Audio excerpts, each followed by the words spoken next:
শুভ সকাল বন্ধুরা, নিয়ে চলে আসলাম সকালের চাটা দিয়ে আজকে শুরু করলাম। বড়োদেরকে প্রণাম আর ছোটোদেরকে অনেক অনেক ভালোবাসা। Welcome to my channel. বন্ধুরা, আমার পরিচয়টা দিয়ে নিই। আমি স্বপ্না, আমার চ্যানেলের নাম স্বপ্না রায় ব্লগ। দেশ ও দেশের বাইরে যে যেখান থেকে আমার ভিডিওগুলো দেখতে পাচ্ছ সবাইকে অনেক অনেক ভালোবাসা। দেখো, এখানে গাছ থেকে পাড়া কিছু তাজা সাজনা আমার মেয়ে কেটে নিয়েছে। সাজনাগুলোকে এখন রান্নার জন্য কাটা রেডি হয়ে গেল। এখানে আলু, সাজনা ডাঁটা, পেঁয়াজ সব কিছু কেটে ধুয়ে রেডি করে নেওয়া হয়েছে।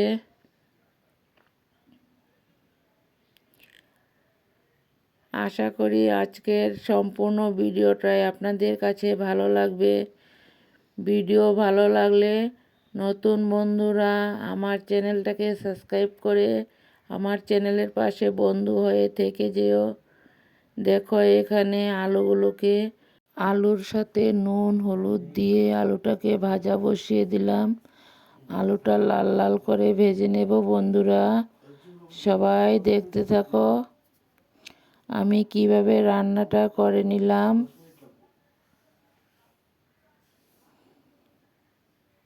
আশা করি আমার আজকের সম্পূর্ণ ভিডিওটাই তোমাদের কাছে ভালো লাগবে। দেখো, এখানে আলুটা লাল করে ভাজা হয়ে গেল। এখন সাজনাগুলোকে আলুর সাথে দিয়ে দিলাম।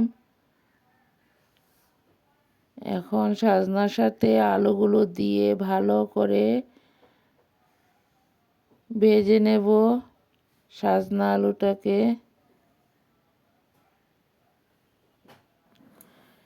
আমার মেয়ে গিয়েছিল আমার ননাসের বাড়িতে, তাই ওইখান থেকে কিছু সাজনা নিয়ে আসলো। দেখো বন্ধুরা, সাজনা আলুগুলোকে লাল করে ভেজে নিয়েছি। এখানে দেখো, আমার মেয়ে মাছগুলো কেটে ধুয়ে রেডি করে দিয়েছে। এখন মাছগুলোকে নুন হলুদ মেখে কিছু সময় রেস্টে রেখে দেব।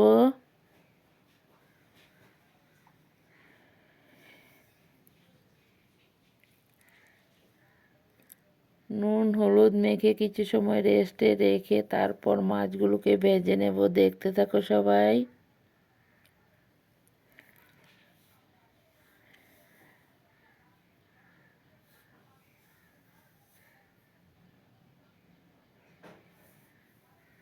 এখন তো বাড়িতে বৌমা নেই, তার জন্য আমার এই রান্নার ডিউটিটা পড়েছে। বন্ধুরা, বউ আসলে আবার বউ রান্না করবে। দেখো, মাছগুলো ভাজা বসিয়ে দিলাম। তার জন্যই এখন ভিডিওটা দিতে একটু অসুবিধা হয়ে যায়, তার জন্য একদিন দুই দিন পর পর ভিডিও দিই। দেখো বন্ধুরা, মাছগুলোকে ভাজা করে নিলাম। একটা পিঠ উল্টিয়ে দিয়েছি।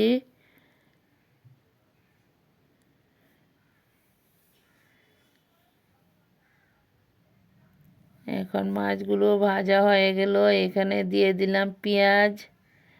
তেলের মধ্যে পেঁয়াজটা দিয়ে পেঁয়াজটাকে এখন লাল করে ভেজে নেব। বন্ধুরা দেখো, সবগুলো মাছ ভাজা হয়ে গেল। এখন নামিয়ে একটা পাত্রতে ঢেলে নিয়েছি। এখানে দেখো, সাজনা আলু ভাজা রেডি হয়ে গেল। সাজনা আলুটাকে নামিয়ে একটা পাত্রতে নামিয়ে নিলাম। এখানে মাছের জন্য পেঁয়াজটা লাল করে ভেজে নেই। পেঁয়াজটা লাল করে ভেজে নেওয়ার পর মশলাগুলোকে ঢেলে দেব। মিক্সিতে মশলা পেস্ট করে রেখে দিয়েছি। পেঁয়াজটা লাল হয়ে গেল, তারপর এখন মশলাগুলো দিয়ে দেব।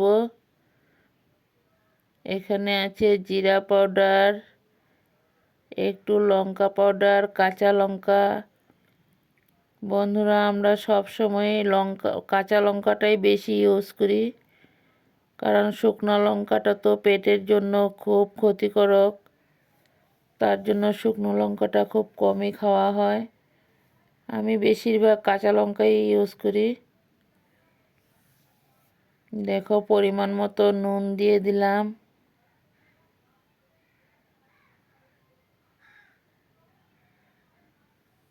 এখন মশলাটাকে ভালো করে কষিয়ে নেব, তারপর 5 মিনিট পর আবার ফিরে আসছি।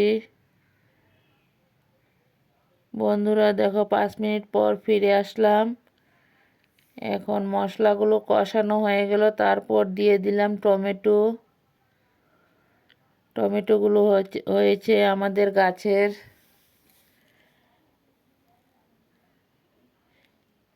দেখো টমেটো দিয়ে তারপর মশলাটাকে ভালো করে কষিয়ে নেওয়া হয়ে গেল।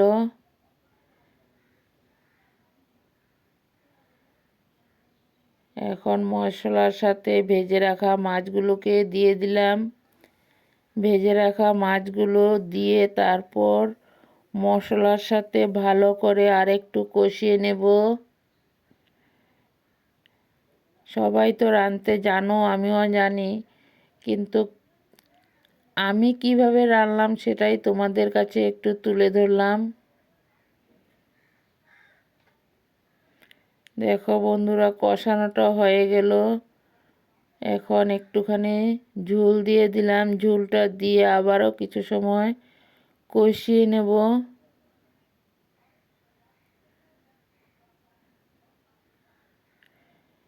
এখন মশলা মাছ একসাথে কষিয়ে নেওয়ার পর গরম করে রেখে দিয়েছি জল, ওই জলটাই আমি ব্যবহার করব।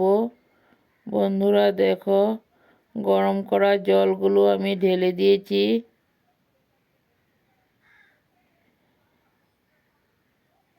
এখন মাছের মধ্যে ঝোলটা দিয়ে দিলাম। ঝোলটা উতরান উঠে যাক, তারপর আবার ফিরে আসব। সবাই সাথে থাকো, পাশে থাকো, দেখতে থাকো। দেখো একটুখানি চিনি দিয়ে দিলাম, তরকারির স্বাদটা চলে আসবে। কারণ টমেটোটা দিলে একটু চিনি না দিলে কিন্তু তরকারির টেস্টটা আসে না বন্ধুরা। ভেজে রাখা একটা সিক্রেট মশলা দিয়ে দিয়েছি। ওই মশলাটা দেওয়ার সময় তোমাদের কাছে দেখানোর জন্য খেয়াল ছিল না। দেখো আমার ডাল সম্বাস হয়ে গেল। ডালটা নামিয়ে নিলাম। মুসুর ডাল পাতলা করে রান্না করেছি। এখানে দেখো বন্ধুরা মাছের ঝোলটা উতরান উঠে গেল। আরও কিছু সময় কষিয়ে নেব। দেখো মাছের ঝোল আমার রেডি হয়ে গেল। এখন নামিয়ে একটা পাত্রতে ঢেলে নিয়েছি। কেমন লাগলো আমার এই ছোট মাছের চচ্চড়িটা, ভাঙন মাছের চচ্চড়ি কেমন লাগলো সবাই একটু কমেন্টে জানিও। দেখো এখানে সরিষা, কাঁচা লঙ্কা, পেঁয়াজ সব কিছুই একসাথে মিক্সিতে পেস্ট করে নেব। এখানে কড়াইটা বসিয়ে দিলাম। আমার মশলাটা পেস্ট হয়ে গেল বন্ধুরা। দেখো কড়াইটা বসিয়ে তারপর কিছু তেজপাতা আর পেঁয়াজ সম্বাসে দিয়ে দিলাম। এখন পেঁয়াজটাকে একটু লাল করে ভেজে নেব। পেঁয়াজটা ভেজে নেওয়ার পর এখানে সরিষা, কাঁচা লঙ্কা সব কিছু পেস্ট করে রেখেছি। ওই মশলাটাকে এখন ঢেলে দেওয়া হবে। দেখতে থাকো বন্ধুরা। এখানে মশলাটা পেস্ট করে নেওয়া হয়েছে। এই মশলাগুলোকে এখন ঢেলে দেওয়া হলো। মশলাটাকে ভালো করে কষিয়ে নিই। তারপর সাজনা আলু ভেজে রাখা সবজিগুলোকে এই সরিষার সাথে কষিয়ে নেব। দেখো বন্ধুরা মশলার সাথে একটু নুন দিয়ে দিলাম। নুন আর হলুদ দিয়ে এখন মশলাটাকে ভালো করে কষিয়ে নেওয়া হয়ে গেল। এখন দিয়ে দেব ভেজে রাখা সাজনা আলুগুলোকে। মশলার সাথে একটু জল দিয়ে দিলাম। জলটা দিয়ে মশলাটাকে আরও ভালো করে কষিয়ে নেব। মশলাটা কষানো হয়ে গেলে তারপর ভেজে রাখা সাজনা আলুগুলোকে ঢেলে দেব মশলার সাথে। দেখো, মশলার সাথে সাজনা আলুগুলোকে ঢেলে দিয়েছি। আমি সাজনা আলু দিয়ে একটা চচ্চড়ি রান্না করব। বন্ধুরা কি বলবো, এতটা টেস্টি হয়েছিল সাজনা চচ্চড়িটা।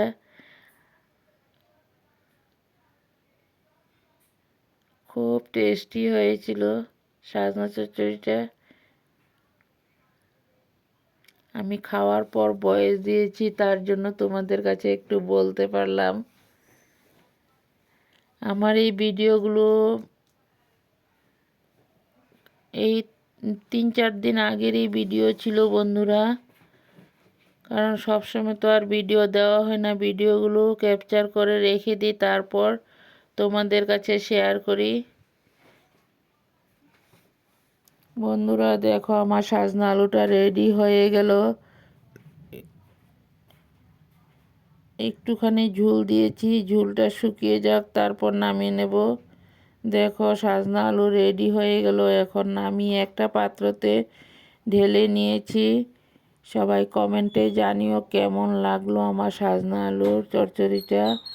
আর মাছের চচ্চড়ি, ডাল, মাছের চচ্চড়ি, সাজনা আলুর চচ্চড়ি, আর কিছুই রান্না করি নেই। কেমন লাগলো সবাই কমেন্টে জানিও। কমেন্টের অপেক্ষায় আছি। সবাই ভালো থাকো, সুস্থ থাকো। পরবর্তীতে আরও নিত্য নতুন ভিডিও নিয়ে সবাইকে অনেক অনেক ভালোবাসা। ভিডিওটা এ পর্যন্ত দিলাম। সবাই ভালো থাকো, সুস্থ থাকো। Tata, by.